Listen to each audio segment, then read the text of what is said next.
आदर्श विद्या मंदिर senior secondary विद्यालय की ऑनलाइन क्लासेज में आपका स्वागत है। आज हम पढ़ेंगे उत्तल दर्पण से प्रतिबिंब निर्माण। तो उत्तल दर्पण में हम पहले वस्तु को रख रहे हैं अनंत पर। कहां पर रख रहे हैं? अनंत पर। तो जब वस्तु को अनंत पर रखेंगे तो प्रकाश की किरणें मुख्य अक्ष के समांतर आपतित होती हैं। तो ये मुख्य अक्ष के समांतर आपतित होती हैं और उत्तल दर्पण क्या करता है? प्रकाश की किरणों को बिखेर देता है, फैला देता है। तो ये किरणें परावर्तन के पश्चात इस प्रकार से बिखर जाती है। तो हम इनको किरणों को देखेंगे, ये किसी बिंदु से होकर आती हुई प्रतीत होती है। इन किरणों को पीछे की तरफ बढ़ाएंगे, हम देखते हैं बिंदु F पर ये किरणें एक दूसरे से मिलती हुई प्रतीत होती है, अर्थात F बिंदु पर एक दूसरे को प्रतिच्छेदित कर रहे हैं। अर्थात जब बिंब की स्थिति, वस्तु की स्थिति उत्तल दर्पण में अनंत पर होगी तो प्रतिबिंब की स्थिति फोकस बिंदु पर होगी, अर्थात बिंदु F पर प्रतिबिंब का निर्माण होगा।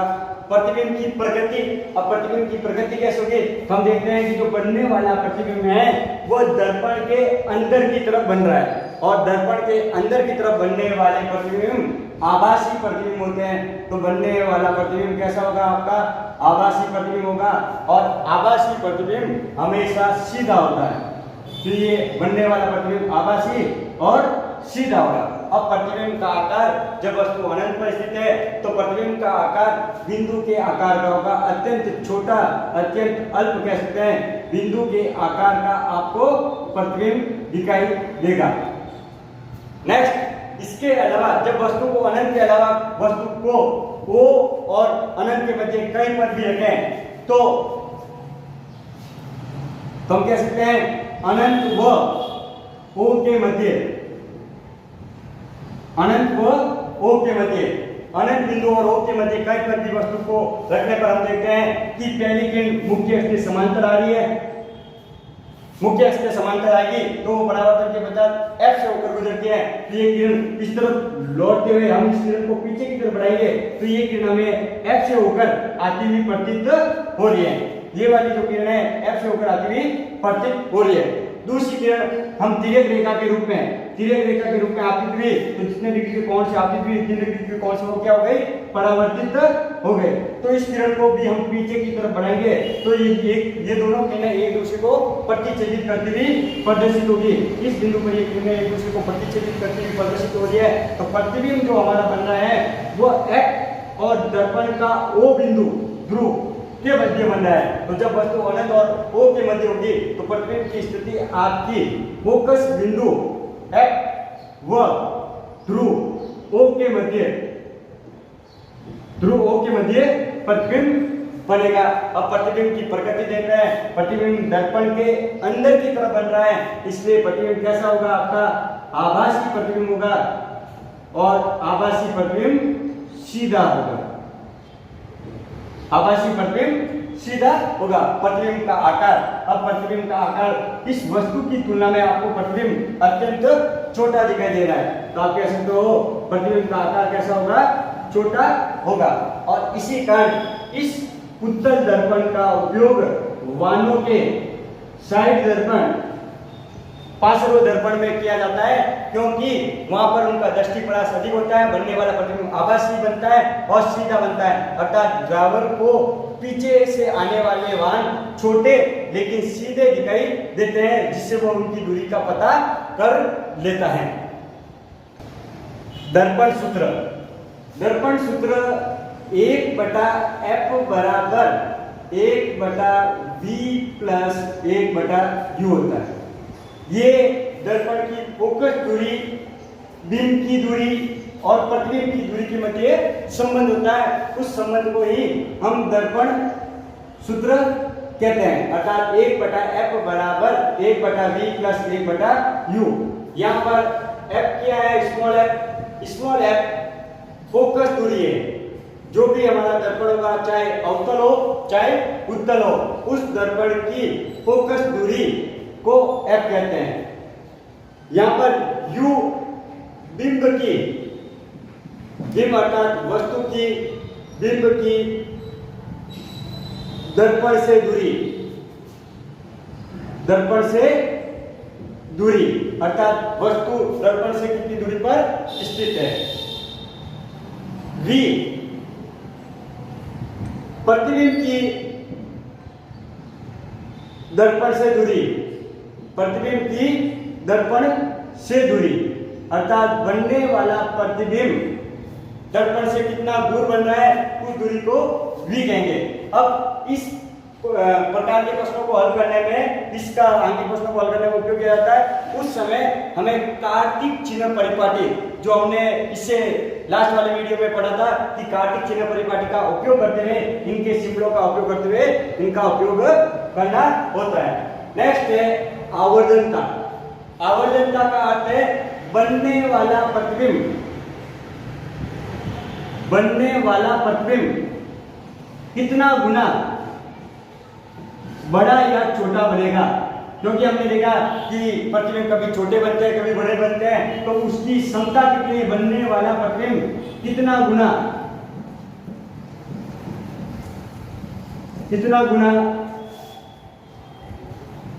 छोटा या बड़ा बनता है, इसको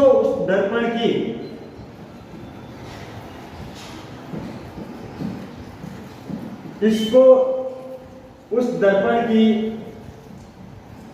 आवर्धनता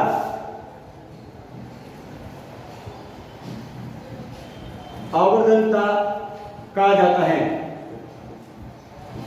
आवर्धनता को स्मॉल m से प्रदर्शित किया जाता है अर्थात स्मॉल m बराबर h डैश अपॉन h। यहां पर h डैश प्रतिबिंब की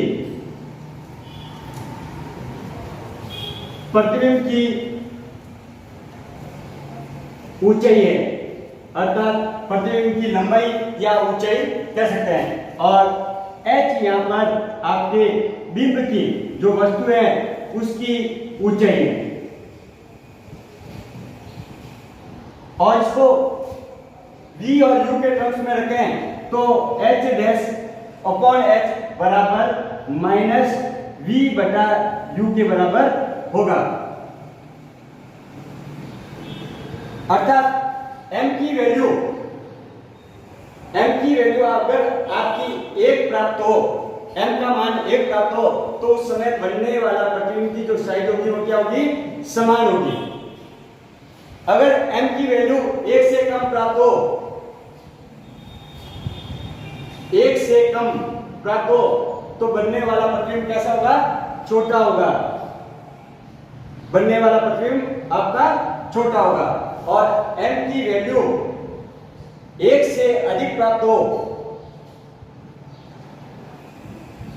1 से अधिक प्राप्त हो, तो उस समय बनने वाला प्रतिबिंब आपका कैसा होगा, बड़ा होगा। अर्थात बनने वाले प्रतिबिंब की क्षमता कितने, उस दर्पण की कितनी गुना बढ़ाने की क्षमता या कितना गुना घटाने की क्षमता को ही आवर्धनता कहा जाता है। देखिए अब एक आगे प्रश्न को हल करते हैं। एक उत्तल दर्पण की फोकस दूरी 30 सेंटीमीटर है। यदि एक बिंब का आभासी प्रतिबिंब दर्पण से 20 सेंटीमीटर दूरी पर बनता है तो दर्पण से बिंब की दूरी ज्ञात कीजिए। तो सबसे पहले हमें आंकिक प्रश्न में देखना है कि कौन से दर्पण की बात की जा रही है।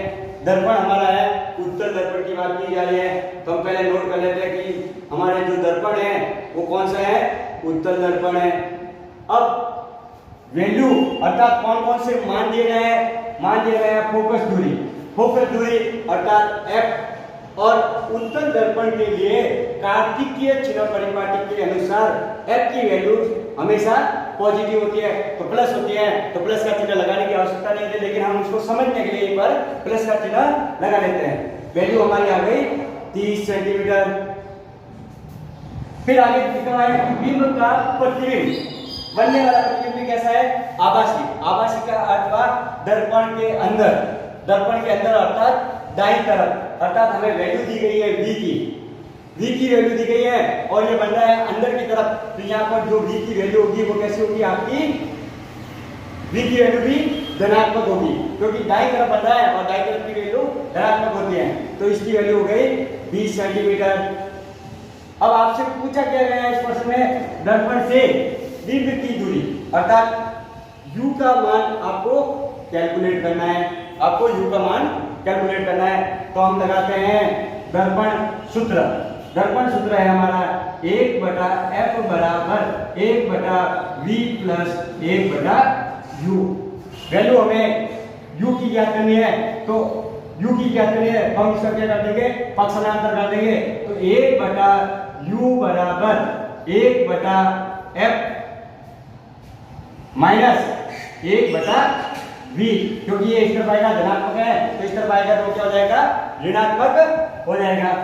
वैल्यू हम रख देते हैं 1/30 1/30 माइनस 1/20। इन दोनों राशियों का हम क्या करेंगे, लसअ लेंगे। तो आप देखो लसअ लोगे तो इनका लसअ आएगा 7। हल करेंगे तो यहाँ पर 60 के अंदर 30 का भाग लगाएंगे 2 और 2 को 1 से मल्टीप्लाई करेंगे तो हमारी वैल्यू आएगी 2। 60 के अंदर 20 का भाग लगाएंगे, 20 का भाग लगाने पर आएगी वैल्यू 3। 3 को 1 से मल्टीप्लाई करेंगे तो वैल्यू आएगी हमारे पास में 3। इन दोनों की मध्य सिंबल है माइनस का, या हमने माइनस का सिंबल लगा लिया 1। हल करेंगे तो हमारे पास में वैल्यू आ रही है 1/60 माइनस का सिंबल के साथ में, और ये वैल्यू आ रही है 1/u की। तो 1/u की वैल्यू पक्ष भुजन गुणा करने पर u बराबर कितना हो जाएगा, माइनस का 60 सेंटीमीटर।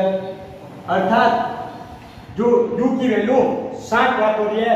और सॉरी देखिए यहाँ पर हमने 60 के अंदर 20 का भाग किया तो यहाँ वैल्यू आएगी 3। 3 को 1 से मल्टीप्लाई करेंगे तो यहाँ पर आएगा 3, और 3 में से 2 को घटाएंगे तो वैल्यू हमारी क्या आएगी, माइनस का 1/60। तो 3 में से 2 चले गए, माइनस का रहेगा 1/60 दूसरे गुणा करने पर u बराबर माइनस का 60 सेंटीमीटर। अर्थात बिंदु की दूरी कितनी होगी, 60 सेंटीमीटर प्राप्त होगी।